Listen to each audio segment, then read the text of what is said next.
the Yonko are limited to sharing the New World. That is pretty much a fact, since no territory outside of the New World belongs to any one of them.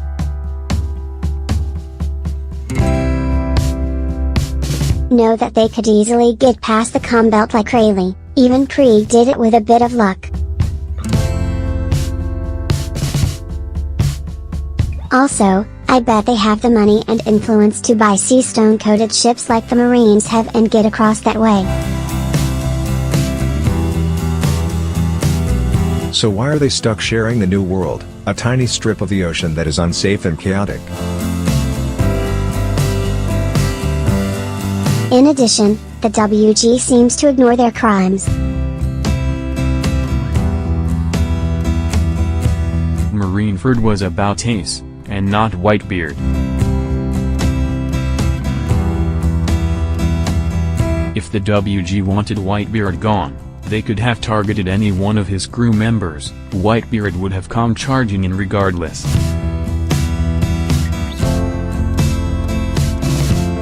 But only Ace was worth the fight.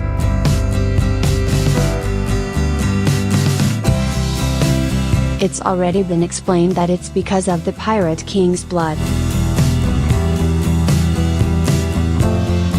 Still, isn't it interesting that the WG cared more about stopping Ace than a Yonko? Look at Big Mom, Whole Cake Island is no secret.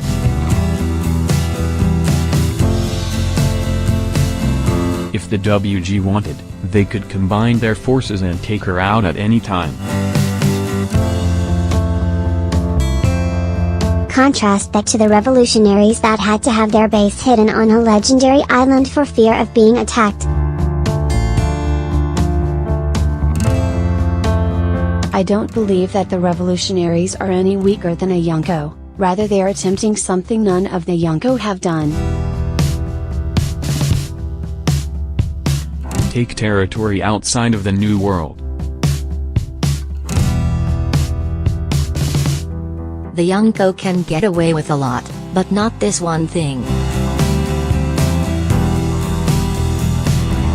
They must be contained to the New World or risk starting a war with the government and having to find a legendary island to hide on.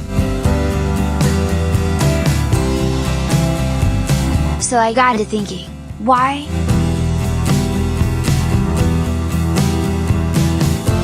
Why are the Yonko given a relative free pass? Sure, if they combined forces they would be a gigantic threat, but individually they aren't. My guess is that the WG wants them for something. They serve a purpose.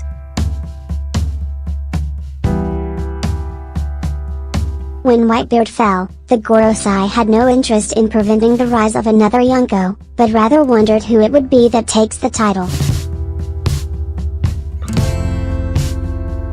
So let's think logically for a second, what benefit does the Yonko system provide the WG?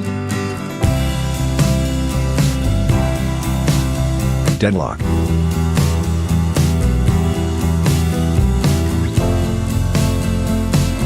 They are all deadlocked against each other, incapable of growing or moving anymore in such a small space. If one gets too strong, then the Marines can intervene and weaken them back to normal.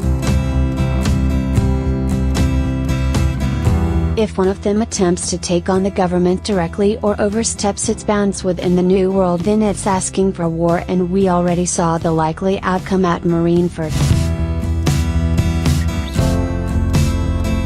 Without Shanks stepping in, nearly every one of those pirates, without a sub-like law, would have been captured or found dead. This deadlock serves a purpose, to prevent any one of them from reaching Raftel.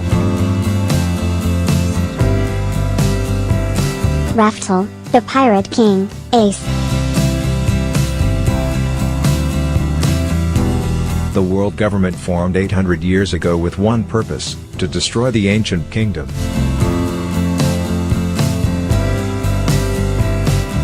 It then spent 800 years destroying its name and history. Its purpose was never to rule the world or to establish justice.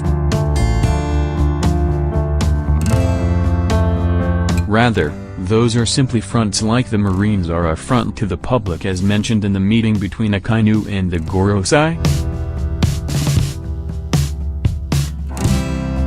The ancient kingdom is the true enemy of the WG, not the YONKO or pirates. The balance of powers is therefore not some mathematical equation to determine who is stronger but rather a careful balance implemented by the WG to prevent anybody from reaching Raftel.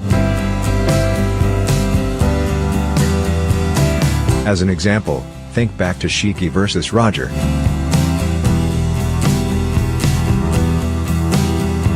If Shiki were to have been apprehended, then he never would have been able to attack Roger. Also, the Marines would have been weakened as a result.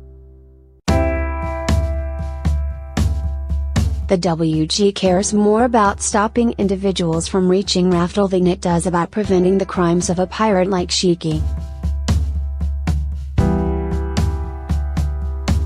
This same concept can be applied to the Shishibukai. Their crimes are pardoned so as to prevent rookie pirates from advancing into the New World.